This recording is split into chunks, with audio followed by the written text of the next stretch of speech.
महाराज जी, नवीन युवावस्था में स्वयं को बाहरी कामादि आकर्षणों से कैसे बचाएं महाराज जी?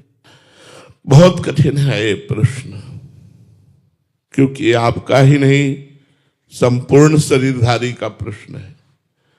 जब नव किशोर अवस्था से पदार्पण जवानी की तरफ होता है तो काम की एक तूफान भरी आंधी आती है और सबको अंधा बना देती है। काम ऐसा अंधा कर देता है, जो नहीं करना चाहिए वो करवा लेता है। अगर कोई बच सकता है इस आंधी से, इस तूफान से, तो भगवान की शरण में होकर भगवान का सुमिरन करने से। सीम की चाप सके को तासु, बड़ रखवार रमापति जासु। जिसके भगवान रक्षा करने वाले हैं तो काम आदि दोष उसे परास्त नहीं कर पाते। इसलिए अधिक समय यदि हम नाम जप में दें, सत्संग में दें, भगवान के भक्तों के चरित्रों को पढ़ें। हमारी बात ध्यान से सुनना, भक्तों के चरित्र पढ़ने से बहुत पावर मिलता है, बहुत सामर्थ्य मिलती है। भक्तमाल जी खरीद लीजिए और भक्तों के चरित्र पढ़िए। हरि को निज यश ते अधिक, भक्तन यश पर प्यार। ताते ये माला रची, कर ध्रुव कंठ सिंगार।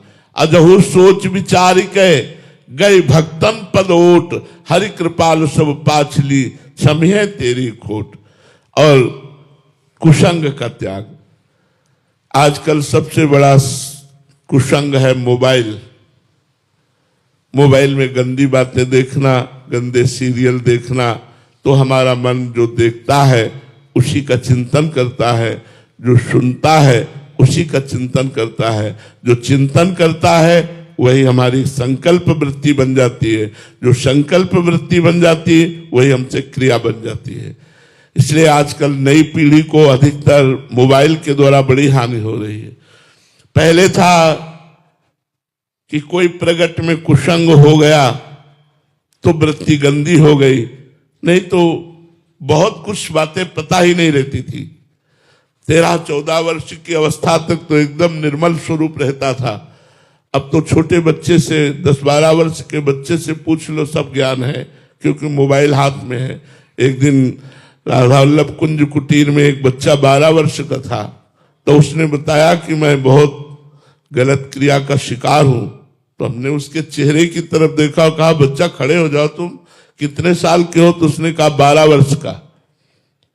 12 वर्ष का वो, उसके गर्लफ्रेंड, सब आचरण पे। हम कहा इस अवस्था में आपकी ये हालत, ये छोटे छोटे बच्चों में ये जो मलिन दोष बढ़ रहे हैं। यौवन अवस्था वैसे ही कामुक होती है, पर जो ये मलिनता बढ़ रही उसका कारण कुसंग है। मोबाइल का कुसंग, सीरियल आदि का कुसंग, व्यक्तियों का कुसंग, दोस्तों का कुसंग, ये हमें भ्रष्ट करता चला जा रहा है, नीचे गिराता चला जा रहा है। यदि हम कुसंग का त्याग करके सत्संग का सेवन करें और भगवान का चिंतन करें तो काम से बच सकते हैं। जहां राम तहां काम नहीं, और जहां काम नहीं राम। जहां काम की वृत्ति रहती है वहां भगवान का चिंतन नहीं रहता, और जहां भगवान का चिंतन रहता है वहां गंदी वृत्ति नहीं रहती।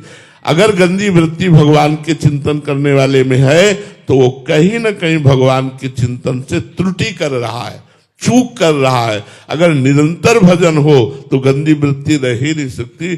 भजन अध्यात्म ही एक उपाय है जिससे समाज को और अपने आप को हम संभाल सकते हैं, सुधार सकते हैं।